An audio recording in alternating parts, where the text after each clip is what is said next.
Hello বন্ধুরা, সকলকে স্বাগত জানাই আমার চ্যানেল বৃষ্টি টিফিন টারাতে। সবাই কেমন আছেন? হ্যাপি থাকবেন, পজিটিভ থাকবেন। জেন্ডার স্পেসিফিক রিডিং এটা একদম নয়। আমার ভিউয়ার্স মেল অথবা ফিমেল যে কেউ হতে পারে। Timeless collective gender energy pick করা হবে না। সবসময় সব কথা আপনার সাথে রেজোনেট নাও করতে পারে। টাইমলেস হওয়ার জন্য আপনার সামনে যখন রিডিংটা আসবে, আপনি এখান থেকে কোনো না কোনো গাইডেন্স কিন্তু পেয়ে যাবেন। অল জুটিয়াক সাইন বেস রিডিং, কয়েকটা রাশি সিগনিফিকেন্ট থাকে বলে আমি সেগুলোকে মেনশন করে দিই। সর্বোপরি রিডিংয়ের এনার্জি যদি আপনার সাথে ম্যাচ হয়ে যায়, তাহলে কিন্তু পুরো রিডিংটাই আপনার। আজকে দেখে নেওয়ার চেষ্টা করব আপনার পার্সনের মনের ডার্ক সিক্রেটটা কী, আপনাকে নিয়ে উনি কি কি ভাবছে, আপনার কারেন্ট এনার্জি, ডিভাইনের গাইডেন্স কিছু থাকলে সেটাও দেখে নেওয়ার চেষ্টা করব।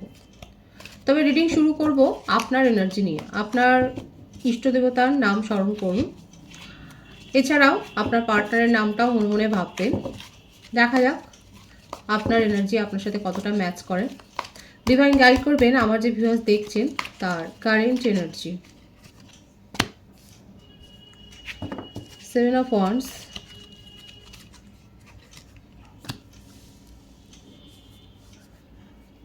Nine of Swords, 8 of Swords। এ কি আমার ভিউয়ার্স, আপনারা যারা দেখছেন তারা তো নিজেদেরকে ডিফেন্স করছেন। আপনি মানে রাত্রে ঘুমোতে পারছেন না, আপনার ওভার থিঙ্কিং এরকম কেন? এত নেগেটিভিটি কিসের জন্য? কিসের ভয়?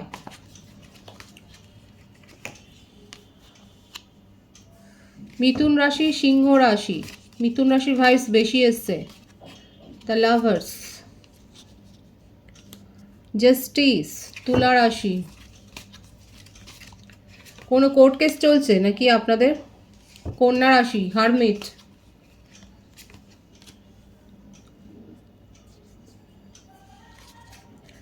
বৃষভ, কন্যা, মকর।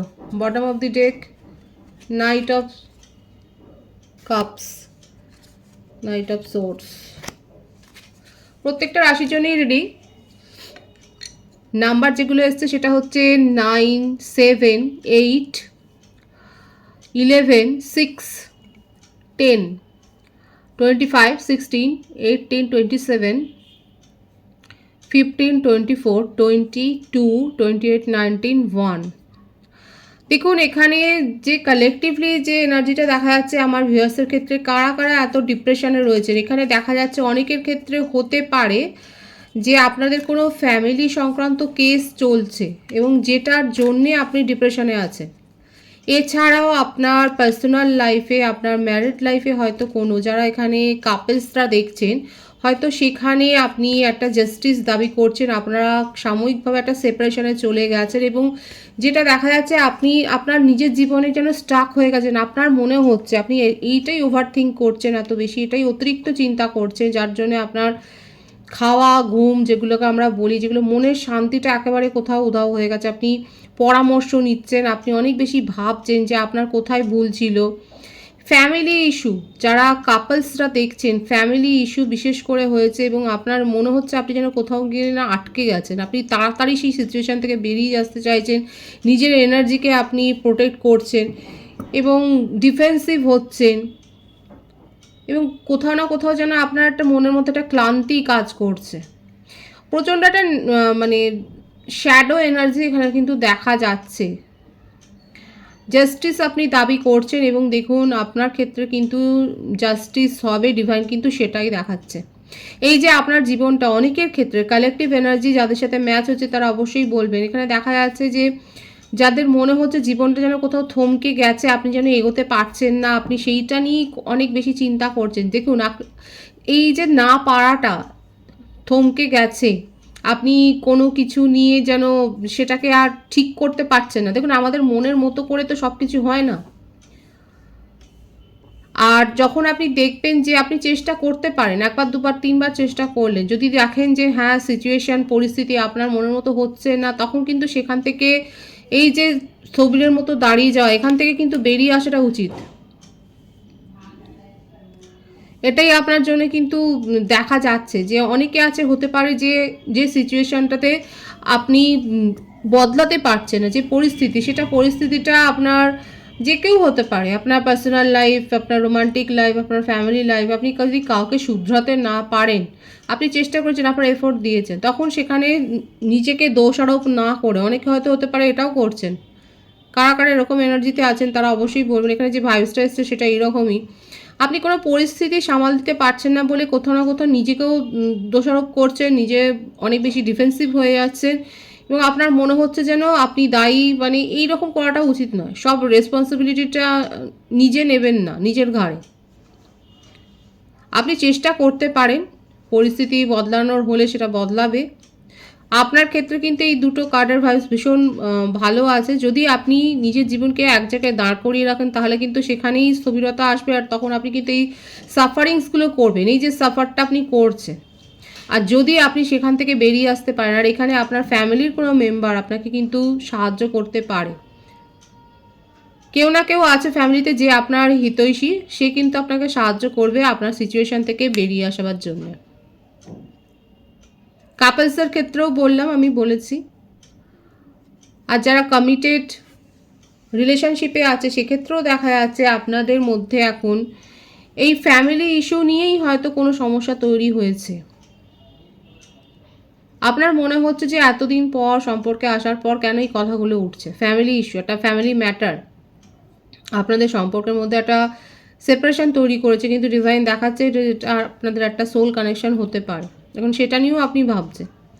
নন কমিটেড রিলেশনশিপেও আপনার মনে হচ্ছে যে সম্পর্কটা কোথাও না কোথাও এক জায়গায় দাঁড়িয়েই গেছে, সেখান থেকে এগোচ্ছেও না পেছোচ্ছেও না, আর আপনি এই ব্যাপারটা নিয়ে যথেষ্ট চিন্তাগ্রস্ত।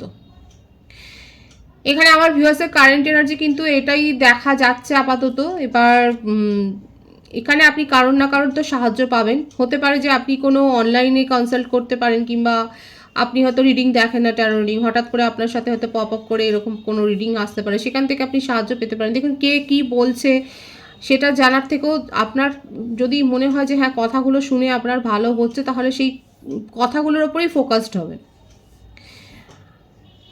এই এনার্জিটা কিন্তু এসছে, যাদের সাথে ম্যাচ হচ্ছে তারা অবশ্যই বলবেন। আমার ভিউয়ার্সের কারেন্ট এনার্জি আমি দেখলাম, আপনার পার্সনের ডার্ক সিক্রেটটা আমি দেখবো, তার মনের ডিপ ডার্ক ফিলিংটা আমি দেখবো যে আপনাকে নিয়ে কী ভাবছে। কারণ এখানে তো আপনার সিচুয়েশানটা তো আমি দেখুন, এখানে তো আমি ভালো কিছু বলতে পারছি না, কিন্তু আপনি যদি মনকে শক্ত করেন এবং নিজের ফোকাসটাকে চেঞ্জ করেন তাহলে কিন্তু ভালো আসবে। কারণ জাস্টিস আছে এবং পরিস্থিতি কিন্তু শুধরে যাবে। সব দায়িত্ব তো আপনার নয় যে কোনো পরিস্থিতি শুধরে দেওয়ার, তাই না? আপনার পার্সনের আমি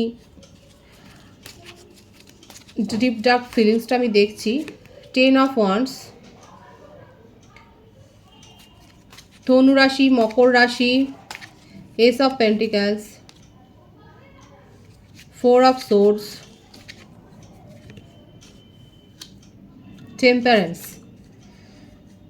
আপনি যতটা উতলা হয়েছেন আপনার পার্টনার দেখা যাচ্ছে ততটাই কুল অ্যান্ড কাম। হ্যাঁ, আপনাদের মধ্যে একটা ফ্যামিলি ইস্যু মেজরলি দেখা যাচ্ছে, কালেকটিভলি এখানে একটা আপনাদের সম্পর্কের মধ্যে ফ্যামিলি ইস্যু তৈরি হয়ে গেছে। আর এইটা নিয়েই আপনার হয়তো যত অভিযোগ ছিল যে হঠাৎ এতদিন পর কেন এরকম একটা কথা আপনি আপনার পার্টনারের কাছ থেকে শুনবেন, এটা আপনার ইগোতেও হয়তো হার্ট করেছে।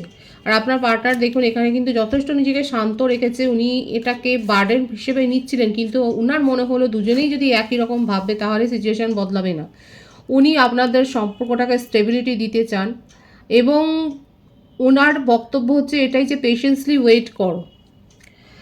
যদি এখানে পেশেন্স রাখা যায়, যদি মনের মধ্যে শান্তি ভাব, মনটাকে শান্ত করে রাখা যায়, তাহলে ওনার যে বিশ্বাস আছে আপনার পার্টনারের যে উনি সব কিছু সিচুয়েশান ঠিক, পরিস্থিতি ঠিক করে দিতে পারে। যদি আপনাদের রিলেশনশিপে ফ্যামিলি ইস্যু বেশি থাকে তাহলে কিন্তু উনি আপনাকে এটাই বলছে যে পরিস্থিতিতে মনকে শান্ত রাখো, নিজেকে শান্ত রাখো, রিল্যাক্স থাকো, কুল থাকো। এটা হয়তো আপনাকে বলেওছে।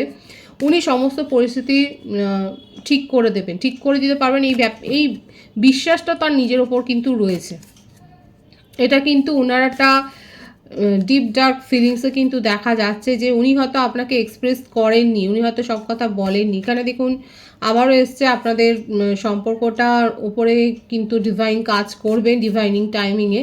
কিন্তু আপনার পার্টনার কিন্তু আপনাকে নিয়ে এখানে, আর একটা কথা বলবো, এখানে কিন্তু 111 ভাইবস এসছে। যারা 111 দেখছেন তারা অবশ্যই বুঝতে পারছেন যে আপনাদের যে ভুলগুলো হচ্ছে বা যে প্ল্যানিং হচ্ছে, যে ওভার থিঙ্কিংয়ের জন্য যদি কোনো কাজ আটকে গিয়ে থাকে, কোনো কিছু পরিস্থিতি আটকে গিয়ে থাকে, তাহলে সেখানে কিন্তু একটা রিভাইজ করবার একটা সময় এসছে, একটা নিউ বিগিনিংয়ের কিন্তু দোরগোড়ায় আপনারা দাঁড়িয়ে রয়েছেন, সুতরাং নিজের মনকে পরিস্থিতিকে শান্ত করার জন্য অবশ্যই অ্যাডজাস্ট কিন্তু করতে হবে। আপনার পার্টনার কিন্তু যথেষ্ট দেখা যাচ্ছে স্মার্ট, এবং উনি কিন্তু পরিস্থিতি যথেষ্ট শান্তভাবেই কিন্তু দেখা যাচ্ছে পরিস্থিতি নিয়ন্ত্রণ করছেন। এবং ওনারা এটা যেটা দেখা যাচ্ছে না, আপনার পার্টনারের মধ্যে একটা ওনার বিলিফটা, যে আত্মবিশ্বাসটা ওনার রয়েছে যে উনি পরিস্থিতি সব কিছু ঠিক করে নিতে পারবে। এখানে ডিভাইনের ব্লেসিংস আপনারা পাবেন, একদম নিউ বিগিনিং করবেন। দেখুন এটাই এলো, উনি জানেন যে উনি সব কিছু পরিস্থিতি ঠিক করে নিয়ন্ত্রণে করে উনি কিন্তু নিউ বিগিনিং করতে পারবেন। এটা তার ডিপ ডার্ক ফিলিংসও কিন্তু এসছে। উনি কিন্তু এটাই ভাবছে, তার মনের গভীরে কিন্তু এটাই চলছে যে যতই ডামাডোল হোক না কেন, উনি জানেন উনি কি করবেন। উনি সমস্ত ব্যালেন্স করতে পারবেন, সমস্ত কিছুতে উনি ব্যালেন্স মেনটেন করতে পারবেন, এটাই কিন্তু দেখা যাচ্ছে। খুব আত্মবিশ্বাসী, আপনার পার্টনার খুব আত্মবিশ্বাসী, উনি স্টেবিলিটি দিতে চান। আপাতত উনি নিজেও নিজের ফোকাস চেঞ্জ করেছেন, এবং আপনাকেও বলছে আপনিও নিজের ফোকাস চেঞ্জ করুন।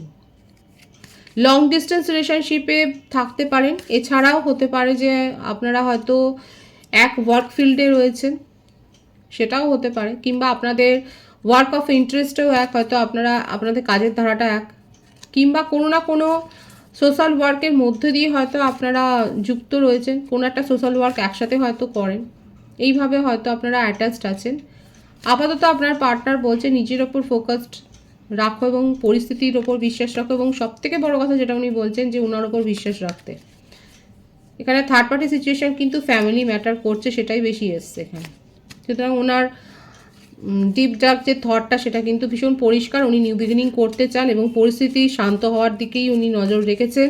আপনাকেও ধৈর্য ধরতে বলছেন এবং উনিও কিন্তু ধৈর্য রেখেছেন। ডিভাইনের গাইডেন্সটা এখানে দেখবো।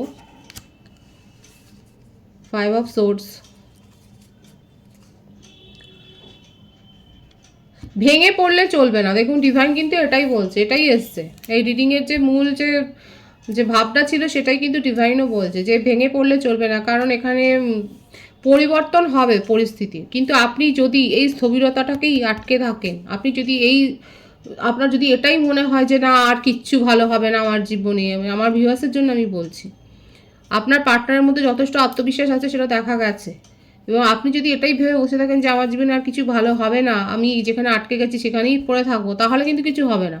আপনার কাছে সাহায্যের হাত কেউ না কেউ তো বাড়াবে, কোনো না কোনোভাবে আপনি সাহায্য পাবেন। আপনার মনের মধ্যে যে প্রশ্ন, আপনি যেগুলো থেকে আপনার মনে হচ্ছে আপনার পথ আটকে গেছে, সেখান থেকে বেরোবার রাস্তা আপনি পাবেন। ডিভাইন বলছে সেগুলোকে খোঁজো, নিজেকে আটকে রেখো না। আপনার কাছে অপরচুনিটি আসবে, যদি আপনি নেগেটিভই থাকেন না, এই অপরচুনিটিগুলো এসেও চলে যাবে। লড়তে শিখতে হবে,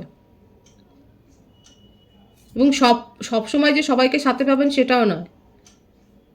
10 জন থাকলে একজন না একজন কেউ থাকে যে আপনাকে সাহায্য করে, হয়তো সে করে আসছে।